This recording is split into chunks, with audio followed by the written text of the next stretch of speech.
Well, thank everyone for coming this afternoon. I'm sure many of you may have seen Piers talking before, but Piers Dixon will be giving us a talk this afternoon on the, sort of the history of Hume Castle, looking at it from when it was the castle and then moving on to when it was rebuilt as the Folly.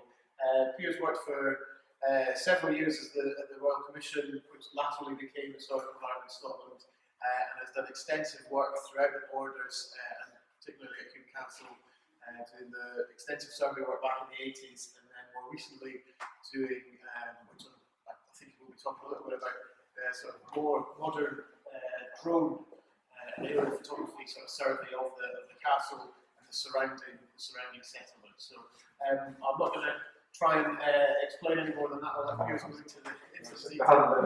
Yeah. So yeah, I'll hand over to Piers. The talk should be about half an hour or so, and then we'll open for a session for questions at the end of that as well. So thank you for coming along. And over to Piers. Right, thank you very much. It's good to be back in Kelso. I used to live just across the street there. So it's coming home, isn't it? Anyway, right, today, yes, I'm going to give you a presentation of really the fruits of work that was done with the Royal Commission and then the Historical Environment Scotland since 2015, more or less. So it's spread over 2 or 3 years. It was a suitable way of completing my researches in Hume because it goes back a long way, as I think was touched on just now. But I put this photograph up because I thought it's just a fantastic photograph. It shows the landscape in which the castle sits, you can see here, on the outcrop, and it's an imposing sight. And that crazy folly that was built by the Earl of Marchmont, so that you can see it 8 miles away. I think that's a story in itself. But still, it may actually have served to mark the castle for today. People can see it from a long way away, but it tells you it's a good position for a castle, isn't it? I mean, there's no doubt about it. On top of a high place overlooking the Mouse, so I mean, it's a really good situation. The other thing I like about the photograph is you can see the remains of the old village streets, houses and things on here too. Right, anyway, enough of that mammal. Let's just get used to this. Okay. Where I came in with Hume was in the 1980s. I ran this thing called the Board of Boroughs Archaeology Project, which is a community programme in the 1980s on the idea that anyone long-term unemployed could get work by a government-sponsored project like this. So I was the director of the project. We did excavations, but also we created the Sites and Monuments record for Borders Regions that there was, which is now incorporated into the present records they hold. And one of the things we did on the back of that, so that we could employ teams of people in various places, we had teams who would go out and sites that we identified in that record, we would go and do a survey of. And this is one of them. We had a team of 6 people with a caravan parked outside the castle, near where the present car park is down there, painted green, which sort of fitted in. And they stationed themselves there, and I had one chap who knew about surveying, and we were able to compile a map of all the things we could see on the site, and including lots of houses from the village, and it confirmed what Roy's map showed us in 1750 up at the top right, you see. So that was a really good exercise. But at the time, we were more interested in the village because that's our starting point. So we didn't really look at the castle. But the reason it was timely, or was only shown a few years later, I've lost the classic, when I was approached by Patrick Hume, who I think some of you know died last year, and was a driving force in the Hume Castle Preservation Trust and got things going. And he, after the site was acquired for a price of £1, I was approached amongst others to see what we could do to contribute to learning more about the castle, and so that it could be interpreted and made more accessible for visitors. So that was the sort of starting point of the survey work and the recording work I was involved in. So that's where it sort of sprung from. And what we decided to do was to do an archaeological survey of the site using modern techniques. But before I go into that, I want to highlight some key points of reference that come out of the history books, and because these actually relate to the different stages of development of the castle. They're quite important points. And the first one is that the lordship of Hume was created in the early 13th century when the Earl of Patrick of Dunbar gave his daughter a dowry. Basically, he gave her a lordship to her when she got married. So William of Courtenay up there, his name's up there, he was a lucky chap. He got a whole lordship to go with his marriage. That's a good deal. The trouble is he only survived for about 3 years, and so she got married twice after that. Seems to be going through them a bit. But anyway, that's the origin of the lordship of Hume, which then created the lords of Hume, and latterly in the barons of Hume and so onward. But in creating that lordship, you have the reason to build a castle, because if you acquire the lordship, you need an establishment that's suitable to your status. She's a daughter of a count. She needed a decent place to live. So that is where I think the starting point for a castle on the site comes back to. So that's point one. Second point, then, in the 15th century, the Humes were servants of James II. I mean, servants, they were ministerial, so servants of James II, and he erected a barony for them, which meant he's moved up a level. They were becoming aristocrats. So that was in 1451, and we know that the Queen, James II Queen, stayed there in 1460 when Roxburgh Castle was besieged. That's showing you that the king thought this was a suitable place to stay in. It wasn't, so it's the right sort of status for a place to stay in. I think that's a key point in the development of the castle as well. By the time we come to the 16th century, the warfare between England and Scotland isn't abating, and Hume becomes the main castle or stronghold in the eastern borders, what's called the East March, which is more or less sort of Berwickshire, that sort of area. And the warden of the march from the late 15th century onwards was usually Lord Hume. He was the man. Unfortunately, he blotted his copybook at Flodden because he got away with a lot of his men when a lot of the others were killed. And so they thought he'd run away and left them to it, sort of thing. So he was not approved of, and he was demoted from his station as the warden, and they gave it to a Frenchman who he didn't like this, Lord Hume, so he managed to get hold of him, executed him, and put his head in the pole at Duns for his pleasure. And he then dismantled part of the castle to ensure it wasn't reused as a stronghold by the warden. So we've got at least one occasion when it reference to demolition. Then in this 1540s, it was fought over, and we know it had cannons stationed there, as the notes up there tell you.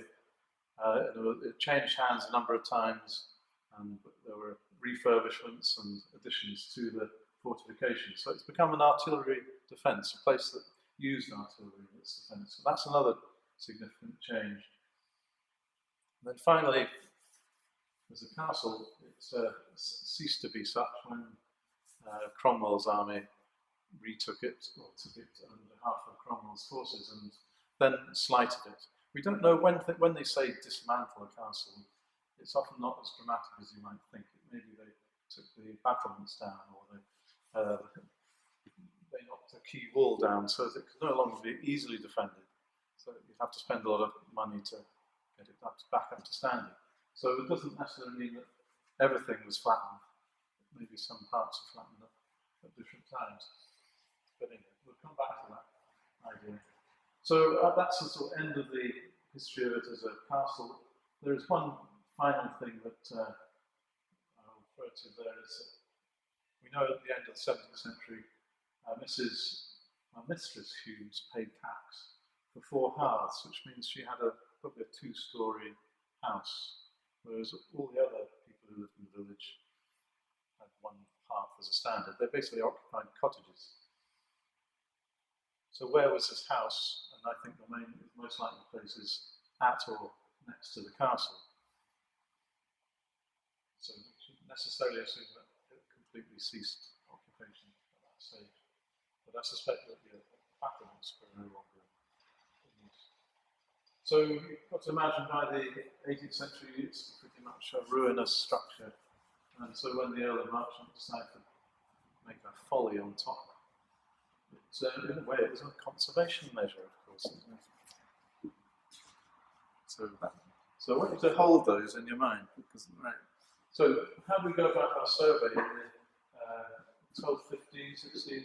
We carried out what's called a drone survey, where you fly a drone up and down across the site, taking multiple photographs, and you can see from the jagged edges there. This is a composite of all the photographs. Stitched together in such a way that it can be used to show the relief. You can see there's lots of interesting lines and things on here from remains of enclosures, buildings. So they're all thrown up into relief.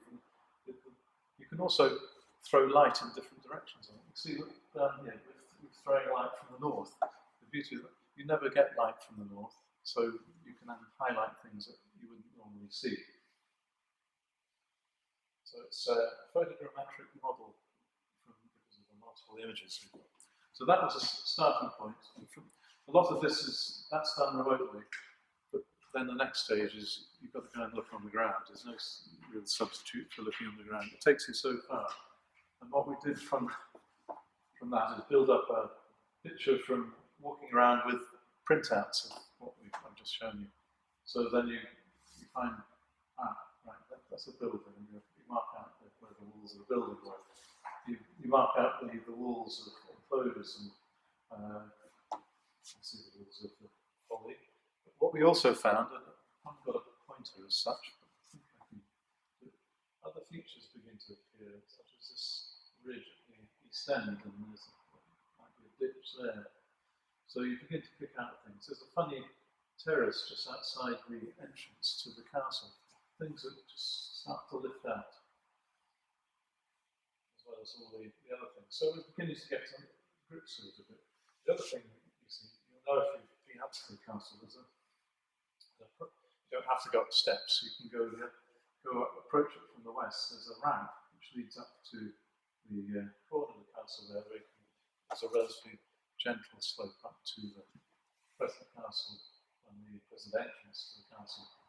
And either side of that ramp, where the footings of buildings on either side, that's just here. And so I recommend you approach that way, and I think you'll be approaching the castle as it was when it was in use. And associated with that, you've got a large garden plot and some other yards. So the buildings would probably be things like stables, because you can't get horses into the present castle. So your stables are usually outside, away from the living areas of the castle. You'd have barns for storage of supplies. You'd have brew houses. You'd have kilns for making bread.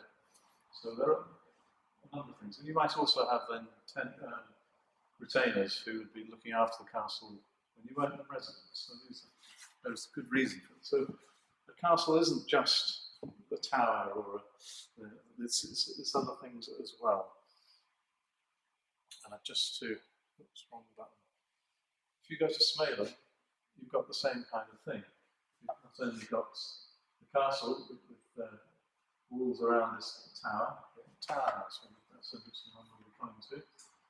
It's sitting on a rock. It's a bit like Hume, really, isn't it? It's a very similar kind of situation. And you can see Smailham quite a distance away. But outside it, outside the entrance, you've got footings of rectangular buildings. And there's what I think is a garden plot just in there. It's the same kind of relationship of the castle, defensive habitation areas, and outbuildings that serve all the other needs of the castle. So that's a common thing, and we tend to think wrongly as castles as just a big grand house which may be defensible too. It's an assemblage of other things as well. And of course, you even get things like parks sometimes as well. We won't go into that today, but I want to now go into in more detail again. What we could do with all that data that we required is produce sections or profiles across the sites from any direction. I've put two here together to highlight some of the features that we're beginning to pick out. A ditch on the east end of the possible rampart, and some footings outside the entrance, and then what about this outlet? You know, you walk up to the castle. If you've been there, you know that you come to a level area. And that level area is quite distinctive. So what's that about? So all those things enter question further. The other thing we worked out was that there's a large amount of debris inside the castle. You go inside the castle and it ramps up as soon as you get in. And that's because there's a lot of debris from the demolition of the walls and buildings. So we think that the ground level is then well below, sort of maybe 2 meters below the present surface. So that's obscuring all things, but it's also, that's quite revealable. It gives us, there's a good chance and there's a lot of material preserved for excavation. If that can be engineered. Okay, I think just to show you, this is some of the bits of early wall that we begin to pick up from the records. And to show the three-dimensional data in another way again, as you can see here, it's picking out the relief quite well. It picks out all the rocking outcrops. It also picks up, see there's some footings there that I was referring to. This is the key thing, the earthwork and the stitch on that end. So what might that be about? It could be prehistoric monuments, of course, but I'm going to hazard a guess that this is a relic of an early 13th century earthwork and timber castle. And you build up ramparts and you put palisade into that rampart, setting post holes. No reason why there shouldn't be post holes around all the way around, of course, but not because of later use of the castle. The only way you find that would be to excavate. That hasn't happened. That's something for the future. So I think that on the basis of that, I'm going to suggest that you've got an earthwork castle there. What's an earthwork castle look like? Well, it looks like some of these kinds of things. Like this is Motte Bailey down at Castle Law, just outside Coldstream, near the Hersel. And that's made up of, it's a mound built up by digging a ditch out, and then you build up in levels of material to make a mound on which you then put a defensive post ring, which is then the base for a paling. So between those you'd have substantial timbers cut and attached to the uprights. And we found that at a lot of excavations of mock castles, as they're called, mock castles. And inside you get either a timber tower or a range of timber buildings. So that's the kind of thing I'd expect in the first phase of the castle.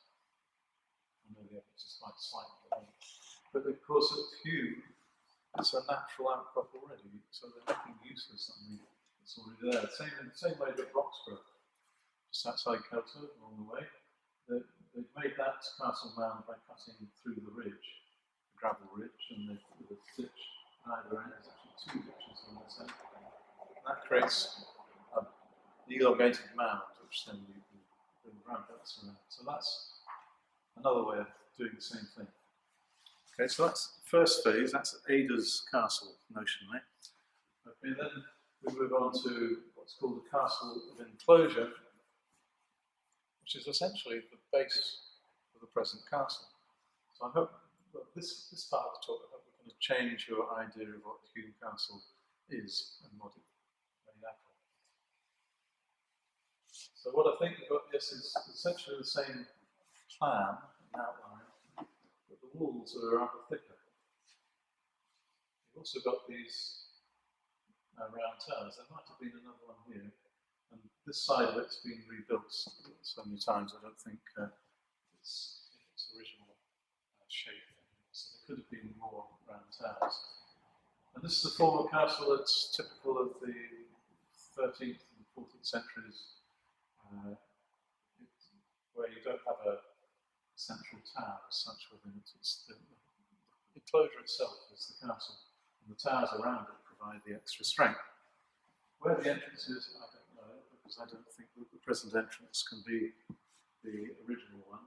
The other thing to notice, I've got other data, there's wells, or 2 well sites in the place. There's guard roads, and of course guard roads provide essential comfort, which you wouldn't get in the average house, of course. But those guard road sheets are telling you their buildings just inside. So we'll look at a bit more detail at this. Some of this you'd never see, but you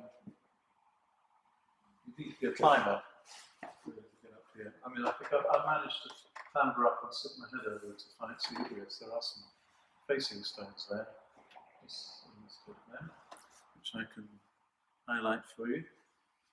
That's the base of a round tower. The other way you could get over the top, of course, but I don't recommend it. That's a little more adventurous of you. Okay, but as well as that, we've also got the thickening of the wall.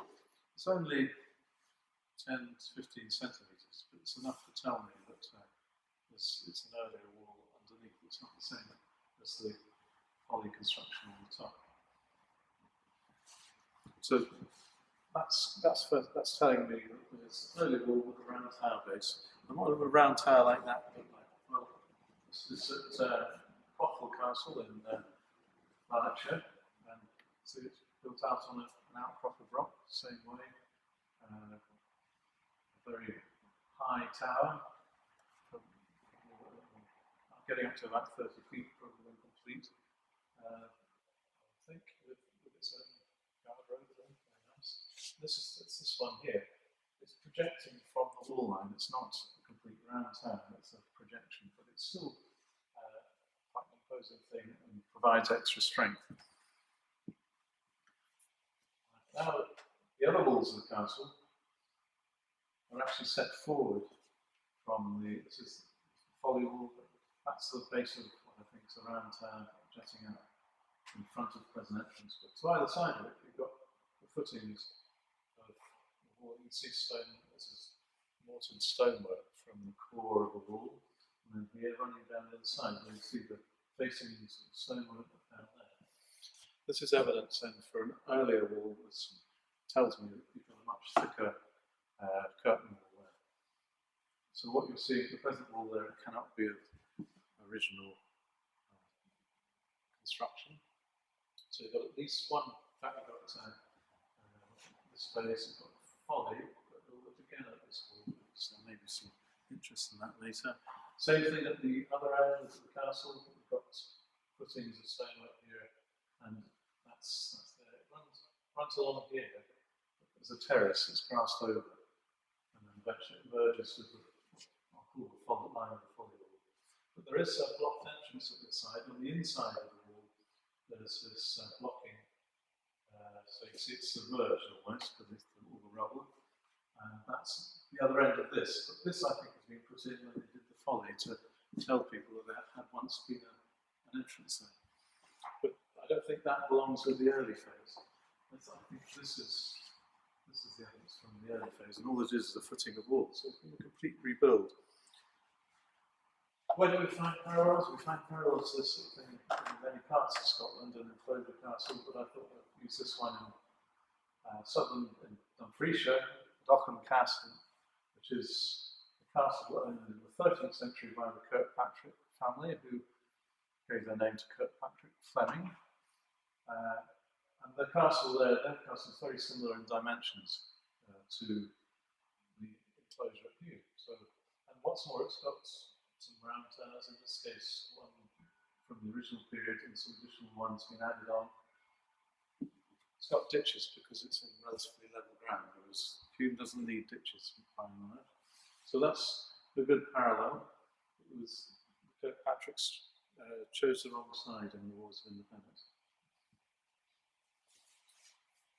So that's giving you an idea of where the original walls might be. I referred to wells. This is one of them, which is a stone line one like this one, excavated just outside Kelso in the 1980s. I couldn't get a good photograph because I need to raise the cover. These bit of coordination which I didn't achieve. The other well over here is just it's a filled-in circular hole in the ground with rubble stacked in. I think it must be another one. So it's got its own water supply, which is essential in the castle. But it's also got its own toilets. No, I'm not saying there's running water, but you do get some castles with running water, but they're a bit more high status than this thing. Right, so those tell you that there are ranges of buildings inside the walls, in the, which I would rather like to get a castle like this. This is the royal castle at Contextualising near Perth. So overlooks the River Tay. So this wall here is somewhat similar to the kind of thing we've got here in later guides, but there are openings in here which are window lights for the great hall that was on the inside, and you've got ranges along the west side too. So that's the kind of structure that I'm trying to describe in the 13th, 14th centuries. Right, so, of course, with the Scots wars and things beginning to change in terms of what's expected in terms of castle defences, from the 14th century, the building of townhouses becomes a standard way to enhance your castle, and this place is no different. We have a very large townhouse inside. We'll look at that in a little more detail. We've also, outside, we found evidence for walling around each of the three sides of this platform in front of the castle. One of the distinctive things when you go up to the castle is you walk across that level space to go in through the present entrance. And that, I think, may have been intentionally level to make a gun platform for artillery. So those are the things we're going to look at. This is the approach of good entrances. I think it's the most likely place for some sort of entrance into the castle. And it may be from this period that the present location from entrance dates. Okay. This is the evidence for the townhouse. It's a 20-metre long strip of walling, which in the middle still stands 10 feet high. Space, you've got some holes here and a ledge. This is for supporting a timber floor. So the joist hole, mixed with joist holes and support for a floor. You see it just there as a ledge. But above the ledge, the walling just begins to turn. I don't know if they turn in, but if you're looking at vertically, it starts to like a pull to turn in, a springer for a vault. And what we think we've got is the basement of a vault. For a large basement of a tower, and what that looks like is something like Needworth, where you've got here, you've got the basement with a vault, stone vault, and it's divided into two parts with a large restored floor. That's the kind of thing that we're looking at. From its scale, about 20 metres in length, it's not unlike Needworth in scale. You can begin to see why Queen Mary would want to stay at a place like this. It's suit her status.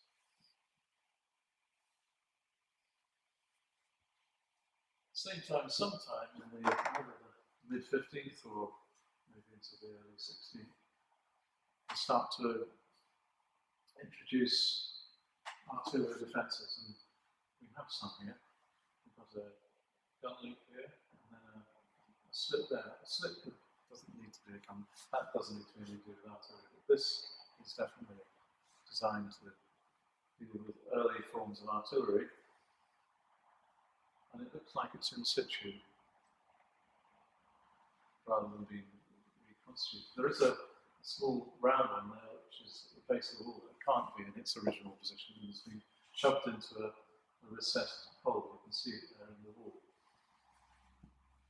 Another thing to notice here, the door here has got a chamfer, it's been shaved off at the corner, so it's and that's a form which certainly could be 16th century, whether it's any older than that, I don't know, but it's of that, so it's a late medieval form, suggests it's most likely the 16th century. So you can think that at least the base, up to about this sort of height, is part of an earlier one. Obviously a different date to the one that I was talking about earlier. So we've got that. This is telling you about the rebuilding of the castle, at least in the late medieval period. And that obviously is alongside the building of the tower. Do they go together, or are they different phases? There may be multiple different events here. And that just put up this image at the top there to show you the kind of gun, a culverin, that might be used with one of these gun loops. You see here, that's a three-dimensional model of the outer slit of the gun loop. Just inside it, there is a rebate which you could place a frame in, and then you could actually excuse me, set your gun on a kind of swivel that will enable you to aim it steadily. Where do we find these kind of things? Well, this is the best example I've come up with. Is a dumbbell loop at Threave Castle, and we know Threave Castle was fortified in the mid 14th to 15th century by the Earls of Galloway, prior to when James II decided he had enough of them and started sticking knives in them, as you do at dinner. So we have a good handle on the dating of this particular piece of walling, and it is clearly designed as an artillery fortification. It's not unlike the one at Hume. But notice inside the tower, that tower and the one at Newark Castle near Selkirk are very similar in scale to the base of the tower we've got at Hume. That gives you an idea of how imposing it must have looked in the late 15th and 16th centuries with a tower like that. I think this is the sort of thing that you've got to be thinking of from the scale of what survives today. And then just a little more look at the artillery defences. I thought this was entirely a piece of Folly wall when I first looked at it. In fact, I thought all of it was Folly when I first looked at it. But it's only when you look more closely you start to see things. There are two things about it. The first thing I want to note here is inside, at the back of the wall, you've got a trace of this rough walling there. And I think that's the back of the wall, which, if you look at the height at which it is in relation to those crenellations, it must be about here. So how much of this wall then is potentially 16th century is what I would say. I think it could be a very large part of it. It may, of course, have been partly refaced when we built the Folly to make sure it's smooth, because it may have partly tumbled down. So it may have been refurbished, but I think there is a case for a lot of it being 16th century. And the other reason I think that is because it's a sloping wall. You see it there? It's the only wall in the castle and in the Folly which is sloping. Why do you do that? And the main reason you do that is because you're building an artillery defence, and behind there, part of it is going to be below the ground level at the top of the castle anyway, if you remember my earlier diagram, but you build up earth behind it for platform. So any buildings that might have been the same in the previous phase would have completely been covered over if demolished. And this is a good example of the kind of thing. The top part of the wall is a Georgian refurbishment of the Berwick Castle walls with gun emplacements with the right sort of scale for guns. The bottom part here is an earlier artillery defence.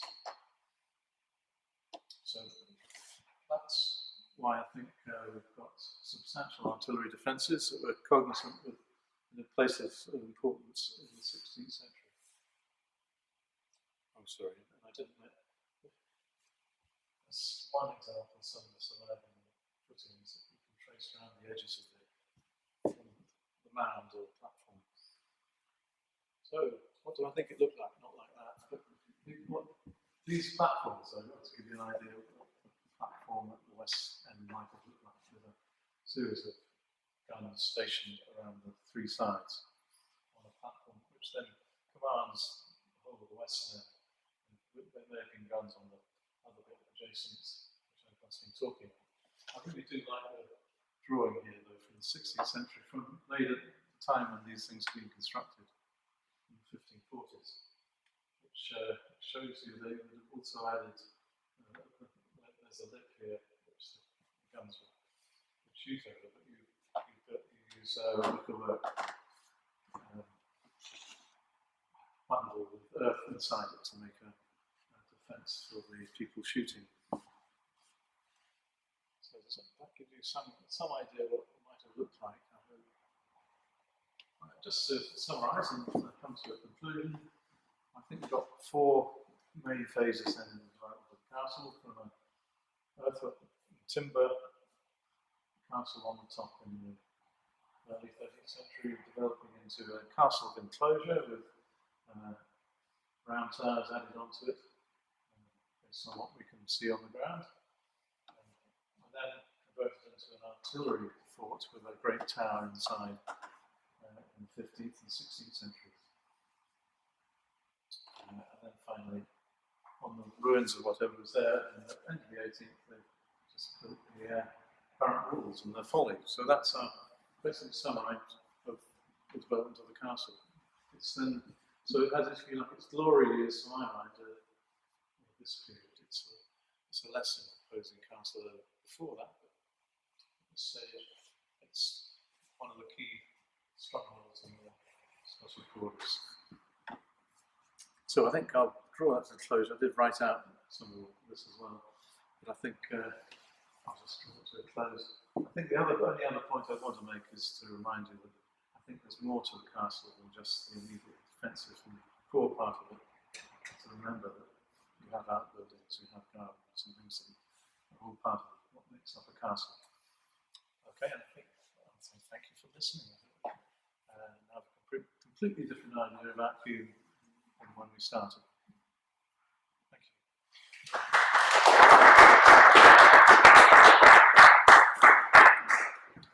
And just this is my bit of fun at the end. Right. I think we all ought now to sit down and draw what we think the castle looks like. You should have had this in your. What's he doing here?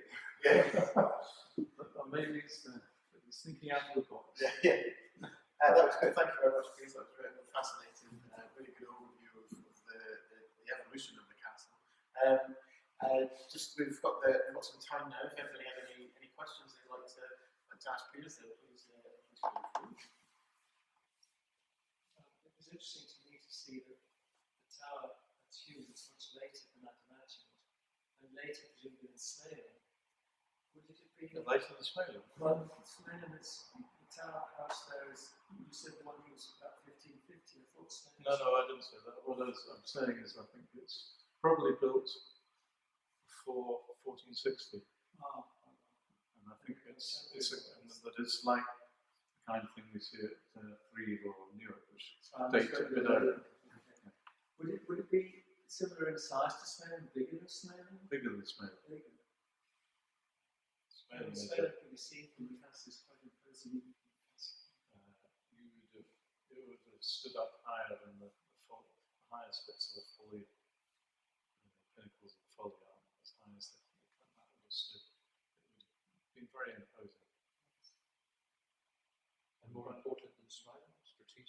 Oh yes, much more important than Smain, absolutely.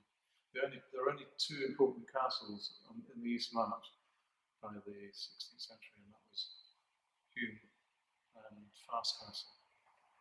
Latterly, they built a castle, fortification at Eyemouth in the 1550s. But apart from that, nothing would be as important thing. We identified some similarities with other castles. Yeah. Was Hume built on a model, or was it built because this is the stone, this is the outcrop that you had to deal with? I think one first thing is you've got to have the income and the wealth to build a castle. By the 16th century, the holdings that Hume had were more than just Hume, the lordship of Hume. They had stuff, properties up into East Lothian and other properties in other parts of the borders, mostly in the East March. But they were a big landowner, so they could afford to build a more substantial place. They also became barons, which means what's expected of them goes up. So you have to build for your status. You don't, so you build a more imposing place. As far as models, the ones I mentioned for good reason, because of the size and scale they were, matches what the footprint I think we've got. There are other variations, but I use those ones because of those dimensions. 3 even Newark are the closest to it. And it's, and also 4 square rather than L-shaped, or Needbook is a variation on a theme, but that's an L-shaped castle. So there are different ways of achieving a super imposing castle in the 14th, 15th centuries. But you've got to be a big landowner to do it.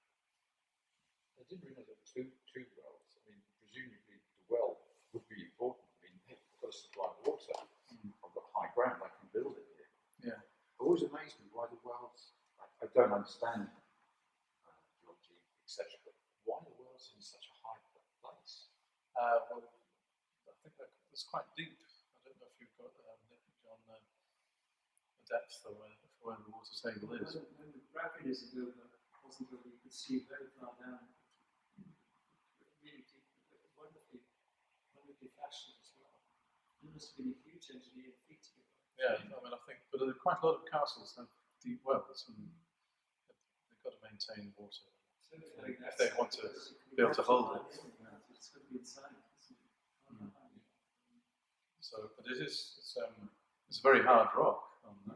If you've been up there and seen it, but it's probably sufficiently brittle to be able to chip away without too much difficulty. Which also makes me wonder about the outwork on the west, which I've argued is a gun emplacement. They may well have shaped that to a certain extent to make it suitable for the outwork that they wanted to as a platform. It might not have been so nicely rectangular as what I've thought about it. How does Hume relate to Roxburgh? They're very close. So does Hume getting more important as Roxburgh declined? What was the relationship? What's the relationship? Right. Roxburgh was a more important place in the 12th, 13th, and 14th, even into the 15th. But it's also then became a bastion of English power in the borders. So it was held by English garrisons. So and they would have controlled the immediate environments. But Hume was the nearest Scottish castle on the east side. You've got but until the mid 15th century, it was not of equal importance in any degree whatsoever. Even in its greatest heyday, it was not of any comparable importance, because Roxburgh is also a town. It was a centre of trade as well as the castle holds. So it's a different economy altogether. So not comparable. But the interesting thing is that they didn't, after Roxburgh's gone, place Hume becomes a more important place because it's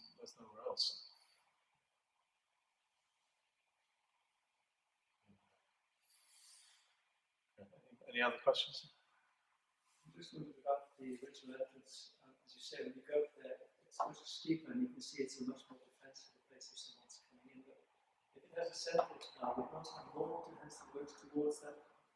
When the track goes and then it's a very steep part, it would not be defended there or aided by something near it. The entrance track, the actual round. Yeah, the entrance to, you know what I suggested? There's an entrance coming up this way when it's an artillery defence. So I can see that. But before that, I think there may be a stage when the tower's built. So there's something going on here that is when you explore this theory, like the lime green grass. That must be where the earlier wall is. I think the dating of this wall is a critical thing in terms of understanding how it's developed. But it's quite common in late medieval castles. If you go to, say, Cecil, you go to heritage castles, the entrance to the castle is just a entrance for a person. It's not a, whereas if you look at 13th century and 12th century castles, where they are in stone, you have a double entrance, because it's designed so that you can take horses in and out. They're thinking in a different way about the castle. This is, and very often, in some of the 13th century castles, the tower is built adjacent to overlooking the entrance. So I'll give you examples of that. So the entrance will be overlooked and defended by the tower next to it. But the entrance usually will have a bar across to bar the door. You might have a grill, a yet. Not much sign of that at this site. I mean, so I'm beginning to think that when that wall was built, it was already inside an artillery defence in this area here. So it was not considered so important. The main thing to keep people out is the artillery defence, and that's an interior entrance. So that's sort of subtle change I think I've had in my thinking since I've thought about how this area is used. Does that make sense? I like that. I don't think that's quite, right. How do you work? What's that about? But I think it's quite a good exercise nonetheless to do things like this.